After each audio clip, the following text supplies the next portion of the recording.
Will the ANC embrace anti-corruption measures? Breytenbach bills await crucial vote by Satori News. In an act that could redefine the political terrain in South Administrative Capital of South Africa, the ANC's response to MP Glynnis Breytenbach's proposed anti-corruption bills looms as a momentous test of its dedication to governance and ethical reform. The bills, if passed, would establish a robust anti-corruption commission, a critical measure in combating the entrenched grand corruption that has marred the country's political reputation. The cases of historical idioms often reveal universal truths about human nature. The phrase, "turkeys don't vote for Christmas," exemplifies an entity acting against its nonprofit interests. This is the crux of the challenge facing the ANC, as they deliberate on legislation that could significantly diminish corruption, but potentially undermine the interests of some within the party. Accountability Now's advocacy for justice reform is crucial, as the criminal justice system requires an overhaul to effectively tackle corruption. However, ANC politicians may perceive the potential implications for their future political stability with trepidation.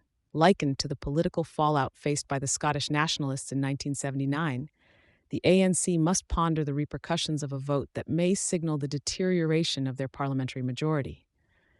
The stakes are high as the ANC's popularity wanes, evidenced by the decline from a near 70% majority to a stark 40% of seats in parliament.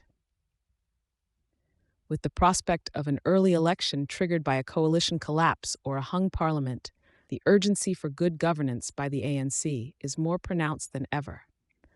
The response to Breytenbach's bills will influence not only their political survival, but also the broader fight against corruption. Recalling the ignominious outcomes stained by the abuse of the parole system and the patronage orbit of tenderpreneurism, the ANC's leaders must decide whether to protect their standing or yield to the necessity of reform. The Zondo Commission of Inquiry has already spotlighted almost 100 ANC figures implicated in state capture, underscoring the enormity of corruption pervading various levels of government. Breytenbach's legislation envisions a new chapter in South Africa's legal framework by providing a constitutionally aligned, independent entity to counter serious corruption and organized crime. With its requirement for a two-thirds majority, the bill's passage represents an uphill but necessary battle. By rejecting the bills, the ANC risks appearing complicit in tolerating corruption, potentially hastening its political decline. Conversely, support for the reforms can be a transformative act of self-preservation that counters the stigma of a party unwilling to divorce itself from corrupt entities. In essence, the ANC stands at a crossroads. Whether they will embody the proverbial turkeys voting for Christmas, culminating in a self-inflicted political weakening, remains to be seen.